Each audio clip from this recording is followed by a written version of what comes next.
missed a moment this year because you had last year there was an election and you had the rare insurrection among the Democratic caucus that was around rules and process reform, and whoever was right or wrong, Republicans and those Democrats never got together, and things are now patched up on the Democratic caucus. Looks like the speaker has consolidated more control than he's had for over a year. Have we actually missed a moment in the last 12 months? It's disappointing that with the emergence of the Reform Caucus, that there hasn't been a better push on the part of legislators to do something about this. The line item veto was one of the planks of their platform. I was unable to get multiple members of the Reform Caucus to even respond to me about whether they would formally support the line item veto, even though their caucus had this as a major plan.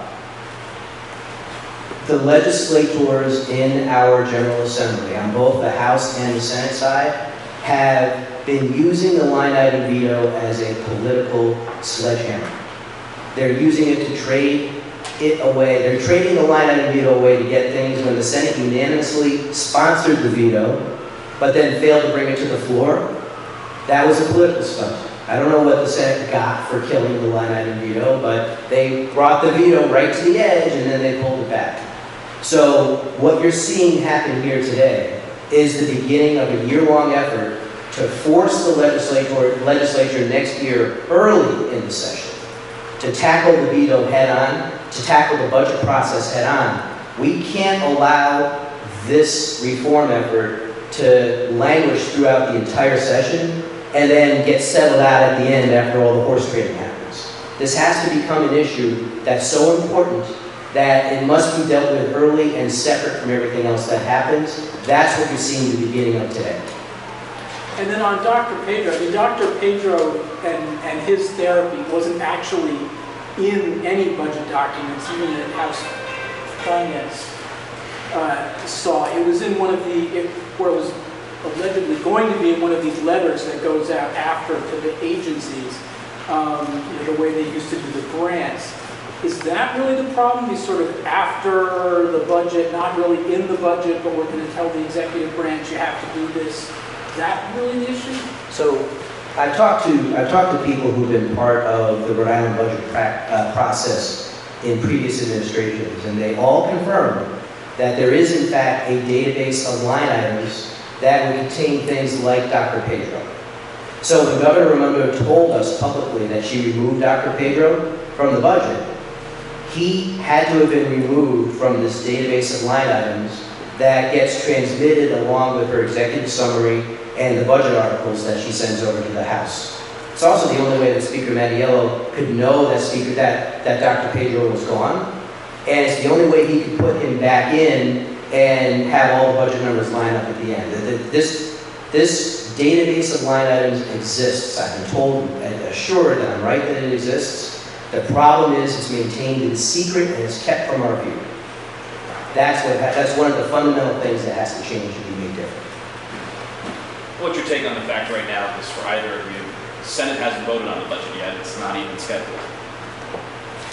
Wouldn't it be terrific if they brought the line item veto to vote? That's what would be really life-changing in Rhode Island. Transparency is number one. We've got to get it done. And to reiterate what Ken said, we don't even know what's in the budget because we don't see those line items. So you're absolutely correct, Mr. Anderson, when you talk about it happens after the fact. It should never happen after the fact. We should know what those line items are before the House votes on it. So it would be great if the Senate didn't vote on the budget until the line item was voted on. I mean, so interestingly, this year the Senate didn't even bring the line item veto up for a committee hearing. I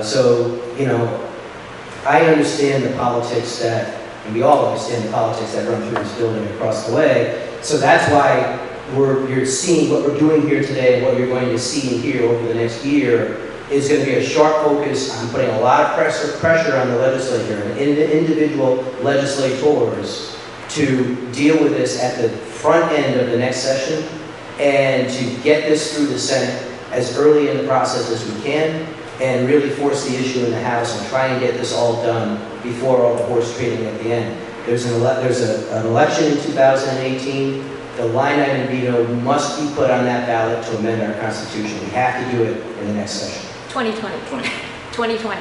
And this, as Ken said, our objective here today is to begin the process of informing the electorate, and then we make the reform. So we're going to hammer the budget transparency process over and over and over again for the next year. So when they do convene again in January, it is a hot topic. What are you going to do to make the budget more transparent?